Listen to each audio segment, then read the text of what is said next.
7-8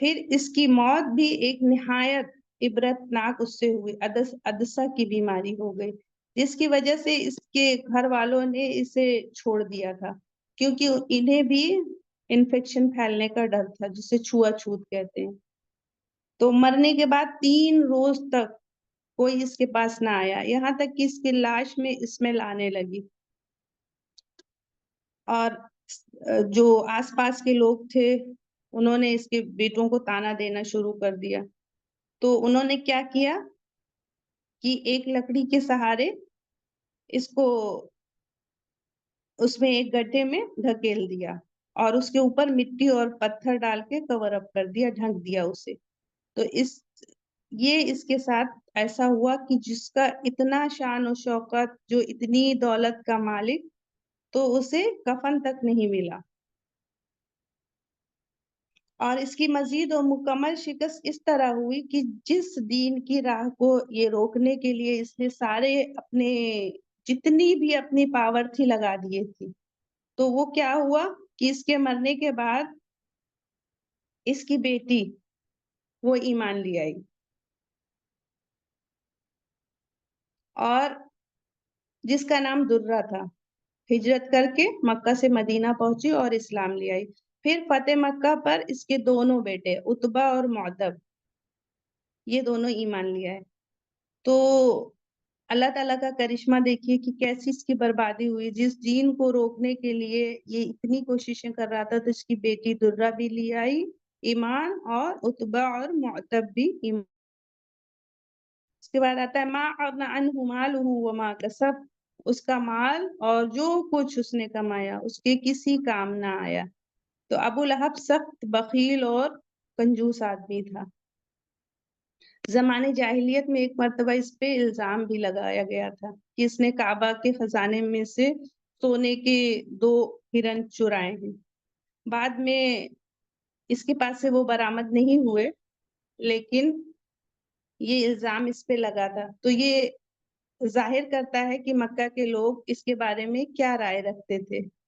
اس کی مالداری کے متعلق بھی کافی کچھ وہ تھا کہ یہ ایک دم اپنا مال خرچ نہیں کرتا تھا کسی بھی اچھے کام میں، ہر برے کام میں ہی لگاتا تھا۔ سیصلی نارا ذات لہب، وہ عنقریب بھڑکنے والی آگ میں جائے گا۔ وامرأتہ حمالۃ الحطب، اور اس کی بیوی بھی جو لکڑیاں ڈھونے والی تھی۔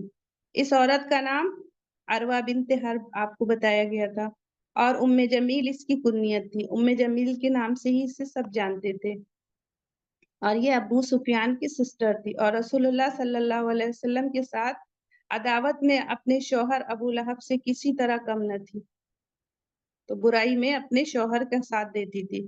حضرت ابو بکر کی صاحبزادی حضرت اسماء رضی اللہ تعالی، حضرت ابو بکر صدیق رضی اللہ تعالی ان کی صاحبزادی ہیں حضرت اسماء رضی اللہ تعالی۔ انہوں نے بیان کیا کہ جب یہ سورہ نازل ہوئی اور ام جمیل نے اس کو سنا تو وہ ایک دم پاگل ہو گئی غصے سے، اور نبی صلی اللہ علیہ وسلم کی تلاش میں نکل پڑی۔ اس کے ہاتھ میں مٹھی بھر پتھر تھے، اور وہ نبی صلی اللہ علیہ وسلم کی تلاش میں جب پہنچی تو نبی صلی اللہ علیہ وسلم حضرت ابو بکر صدیق رضی اللہ تعالی عنہ کے ساتھ تشریف فرما تھے۔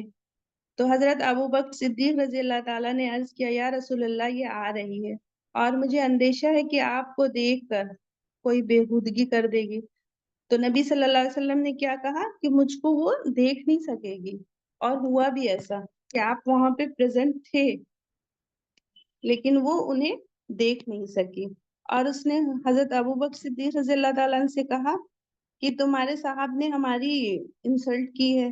تو حضرت ابو بکر صدیق رضی اللہ تعالیٰ عنہ نے کہا اس گھر کے رب کی قسم، انہوں نے کوئی تمہاری بے عزتی نہیں کی ہے، کوئی انسلٹ نہیں کی، اور ریئل میں کی بھی نہیں تھی، کیونکہ جب اس نے کہا کہ تبن لکا علی ھذا جماعتنا، تو اللہ کے رسول صلی اللہ علیہ وسلم کچھ نہیں بولے تھے، لیکن اللہ تعالیٰ نے خاموش رہے۔ اللہ تعالیٰ نے یہ سورہ نازل فرما دی کہ ہلاکت تو تیری ہے، بربادی تو تیری ہے۔ کے بعد آتا ہے فی جیدہا حبل من مسد، اس کے گردن میں پوست کی یا کھجور کی چھال کی بٹی ہوئی رسی ہوگی. تو اس کی گردن کے لیے جید کا لفظ استعمال کیا گیا ہے، جو عربی زبان میں ایسی گردن، ایسی نیک کے لیے بولا جاتا ہے جس میں زیور پہنے گئے ہوں. اس کے گلے میں ایک بہت قیمتی ہار تھا جو وہ پہنے رہتی تھی، اور کہا کرتی تھی کہ لات اور عزا کی قسم، میں اپنا یہ ہار بیچ کر اس کی قیمت کو نبی صلی اللہ علیہ وسلم کی عداوت میں خرچ کر دوں گی. اسی بنا پر جید کا لفظ یہاں پر بطور طنز استعمال کیا گیا ہے. اس کے مزین گلے میں جس کے ہار پر وہ فخر کرتی تھی دوزخ میں رسی پڑی ہوگی، اسی ہار کے انسٹڈ ایک رسی پڑی ہوگی. یہ اس طرح کا قرآن نے وہ بیان کیا ہے کہ اسے ہمیں عبرت لینا چاہیے، کیونکہ جو رسی اس کی گردن میں ڈالی جائے گی، اس کے لیے حبل من مسد کے جو الفاظ استعمال کیے گئے ہیں، یعنی وہ رسی مسد کے قسم سے ہوگی، اور وہ بہت ہی موٹی، اور کھجور جو ہوتا ہے اس کا جو چھال ہوتا ہے وہ کیسا گڑنے والا ہوتا ہے اس طریقے کی ہوگی، اور یہ اسی طریقے سے وہاں جائے گی. تو اب اس ایسی سزا اس کو کیوں ملے گی؟ کیونکہ وہ برائی میں اپنے شوہر کا ساتھ دیتی تھی. تو ہمیں بھی کسی کی برائی میں کسی کا ساتھ نہیں دینا چاہیے، چاہے وہ میرا شوہر ہی کیوں نہ ہو. وہ نماز نہیں پڑھ رہا ہے تو کیا ہمیں اس کا ساتھ ہمیں بھی نماز چھوڑ دینی چاہیے؟ نہیں. وہ روزہ نہیں رکھ رہا ہے تو کیا ہمیں بھی چھوڑ دینا چاہیے؟ نہیں. وہ کہہ رہا ہے ہم سے قرآن نماز نہ کرو تو ہمیں چھوڑ دینا چاہیے؟ نہیں. ہمیں اسے بھی سمجھانا چاہیے کہ کہیں وہ جہنم کا ایندھن نہ بن جائے، اور اگر ہم اس کی برائی میں اس کا ساتھ دیں گے تو ہمارا انجام بھی یہی ہوگا جو ابو لہب اور اس کی بیوی کا ہوا. اب اس کے عمل کی باتیں جان لیتے ہیں ہم. حق کا انکار جو کرے گا اس کا انجام بربادی ہی ہوگا. ابو لہب نے حق یعنی دعوت اسلام کا انکار کیا، جس کی وجہ سے اس کا انجام کیا ہوا کہ دنیا میں ہی اللہ تعالیٰ نے، اب یہ ایسی سورہ ہے، پہلی سورہ ہے مجھے تو لگ رہا ہے جو میں نے پڑھا کہ نام لے کے اللہ تعالیٰ نے ایڈریس کیا اور دنیا میں ہی بتا دیا کہ وہ اس کے ساتھ پیشین گوئی کر دی کہ وہ جہنمی ہے. تو یہ بہت بڑی عبرت کی بات ہے ہمارے لیے بھی کہ کہیں ہمارے اندر بھی تو وہ کوالٹیز نہیں ہے کہ کسی بہن نے بہت فیشن کر لیا، ان کو دیکھ کے ہم بھی کرنے لگ گئے. اللہ تعالیٰ کی حدوں کو ہم پار کر گئے. ہمارے گھر والے کوئی بھی برا کام کرتے ہیں، ہمارے پیرنٹس ہیں، ہماری بہنیں ہیں، ہمارے جو بھی لوگ ہیں، ساس سسر ہیں یا ہماری نند ہے، کوئی بھی غلط کام کر رہی، نماز نہیں پڑھ رہی، قرآن نہیں سیکھ رہی، سب سے پہلا اسٹیپ ہے تو قرآن سیکھنا. بلا رہے ہیں نہیں آ رہی ہیں تو کیا کرنا ہے؟ ہمیں بھی ان کے جیسے نہیں بننا جانا ہے کہ نہیں ٹھیک ہے، نہیں سیکھ رہی ہیں تو ٹھیک ہے ہم بھی کیا کرتے ہیں، یا کہہ رہی ہیں کیا کرنے کو، کیا مطلب ہمیں آتا تو ہے. ہمیں ایسا نہیں کرنا ہے کہ ان کی برائی میں، ہمیں ان سے بار بار کہتے رہنا ہے، اور ملنا بھی ہے تو اس لیے کہ ہم انہیں دعوت ضرور دیں گے اور انہیں سمجھائیں گے ضرور. ٹھیک ہے، شاید وہ کبھی سدھر جائیں، کبھی مان جائیں. تو سب سے پہلا اسٹیپ ہے قرآن کو سیکھنا، حق کا انکار نہیں کرنا ہے. اس سے دور کہ کوئی بھی اچھا کام کہا جائے ہمیں کہ آپ اس کو لرن کریے، سنائیے، تو اس سے ہمیں انکار نہیں کرنا ہے. آپ ایگزام دیجئے، آپ پڑھیے، تو ہمیں پھر انکار نہیں کرنا ہے، نہ ہی ہمیں اگنور کرنا ہے. منافقانہ انداز بھی نہیں کرنا ہے کہ ہمارے پاس ہم نے سنا اور ہم نے اگنور مار دیا، اور ہم بیمار ہیں تو یہ ہیں تو وہ ہیں. تو اگر اللہ جانتا ہے نا ہم کتنے بیمار ہیں، اٹھنے لائق ہیں کہ نہیں ہیں، ہمارے اندر سینس باقی ہے کہ نہیں، تو حق کا ہمیں انکار نہیں کرنا ہے. سیکنڈ پوائنٹ آتا ہے حسب و نسب نجات کا ذریعہ نہیں بن سکتا. تو ابو لہب نبی کریم صلی اللہ علیہ وسلم کا چچا تھا، لیکن ایمان نہیں لایا، اچھے کام نہیں کیا، تو اس کا ٹھکانہ جہنم، اور دنیا میں ہی بتا دیا گیا. اب یہ نہیں ہے کہ وہ نبی صلی اللہ علیہ وسلم کا چچا تھا تو وہ جنت چلا جائے گا.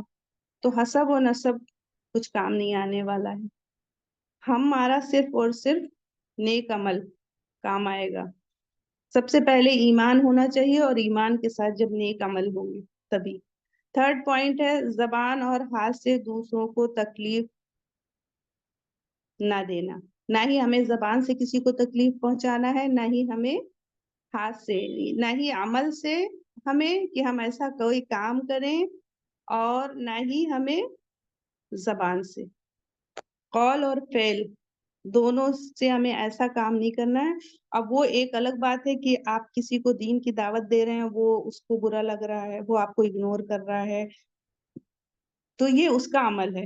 پھر وہ جمیل والی حرکتیں کر رہا ہے کہ اسے اچھا کام کرنا ہی نہیں، صرف اور صرف برا کام ہی کرنا ہے۔ ہمیں یہ سمجھ کے کام کرنا ہے کہ ہمیں اپنے ذات سے کسی کو تکلیف نہیں دینا، نہ ہی اپنی زبان سے۔ اور اب کسی کو یہی بات بری لگ رہی ہے کہ بار بار کیوں قرآن پڑھنے کو کہتی ہیں، بار بار کیوں نماز کا بولتی ہیں، بار بار کیوں پردے کے لیے بولتی ہیں، تو یہ بات ایسی نہیں ہے کہ ہم زبان سے کسی کو ایذا دے رہے ہیں، یہ اللہ تعالیٰ نے کہا ہے کرو، تو یہ ہمیں کرتے رہنا ہے۔ فورتھ پوائنٹ آتا ہے تکبر اور ضد ہلاکت کا راستہ کیا ہے؟ جہنم۔ ابو لہب نے ضد اور تکبر میں آ کر اسلام قبول نہیں کیا تھا، اور اس نے کیا ہمیشہ رسول اللہ صلی اللہ علیہ وسلم کو ایذا پہنچائی تھی، تو اس کا انجام کیا ہوا؟ تکبر اللہ تعالیٰ کو بالکل بھی نہیں پسند ہے، اللہ تعالیٰ کو عاجزی، انکساری پسند ہے۔ ففتھ پوائنٹ آتا ہے خواتین بھی ذمہ دار، تو یہ بہت اہم پوائنٹ ہے کہ ابو لہب کی بیوی بھی ظلم میں شریک تھی، جس کی وجہ سے اسے بھی عذاب کی خبر دی گئی، دنیا میں ہی عذاب کی خبر دے دی، اور کس نے دی؟ اللہ سبحانہ وتعالیٰ نے دی۔ تو ہمیں بھی خواتین بھی ذمہ دار ہیں کہ ہم اپنے شوہر کے، اپنے گھر والوں کے، میکے میں ہیں تو اپنے پیرنٹس کے، اپنے بھائی بہنوں کے کسی کے بھی غلط کام میں ساتھ نہ دیں، اور ہمارا شوہر جو بھی کما کے لا رہا ہے تو اس سے ہم یہ بھی پوچھیں یہ حلال ہے یا حرام۔ ہم سوچتے ہیں یہ کما رہا ہے یہ جہنم جائے گا، میرے سے کیا مطلب، ہم تو کھائیں پیئیں عیش کریں گے گھومیں گے، تو ایسا نہیں، ہم بھی ذمہ دار ہیں کہ ہم نے اسے کنزیوم کیا ہے، ہمیں بھی اللہ تعالیٰ نے عقل و شعور دیا ہے، یہ حلال ہے یا نہیں، کہ یہ دنیاوی جو ایک ڈراپ زندگی ہے اس میں ہم عیش کر کے چلے جائیں گے اور وہاں ہمیشگی ہے، تو یہ ہمارا عیش، میری دولت، میرے بچے میرے کچھ کام نہ آئیں گے۔ بار بار قرآن یہی کہہ رہا ہے کہ مال اور اولاد کچھ بھی کام نہ آئیں گے، اور یہ آزمائش ہے کہ ہم نے دیا ہے، دیکھیں تم کرتے کیا ہو، یہ مال کا کیا کرو گے، ان اولادوں کو کیا کرو گے۔ تو خواتین بھی ذمہ دار ہیں، یعنی عورتیں بھی ذمہ دار ہیں، اگر ہمارا شوہر، ہمارے گھر والے کوئی بھی برائی کر رہے ہیں، ہم اس میں کسی کا ساتھ دے رہے ہیں۔ 6 پوائنٹ آتا ہے مال اور عہدہ نجات کا ذریعہ نہیں، نہ ہمارا مال کام آئے گا نہ ہمارا اسٹیٹس کام آئے گا۔ ابو لہب کا مال اور دولت اس کے کسی کام نہ آیا، تو ہمیں اس سے سبق ملتا ہے کہ دنیاوی دولت آخرت میں ہمارا کوئی فائدہ نہیں دے گی۔ جو بھی دنیاوی دولت ہے اس کو ایک کفن بھی نہیں نصیب ہوا، تو کتنی بھی دولت ہم کما لیں، حلال حرام کر لیں، ہمارے کچھ کام آنے والی نہیں ہے۔ 7 پوائنٹ آتا ہے اللہ کا انصاف مکمل اور اٹل ہے، تو اللہ تعالیٰ نے ابو لہب کے انجام کی خبر دنیا میں ہی دے دی، اور وہ ویسا ہی انجام ہوا کہ 7-8 سال کے بعد ہی جنگ بدر ہوئی اور سب مارے گئے، اس کے 7 دن کے بعد ہی وہ کیسی بری بیماری سے مر گیا، اس کی لاش بھی سڑ گئی۔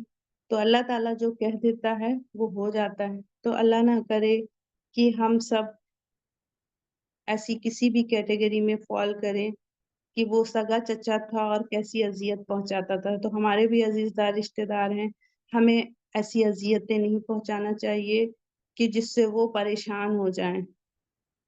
تو یہ سورہ ہمیں بہت بڑا درس دیتی ہے۔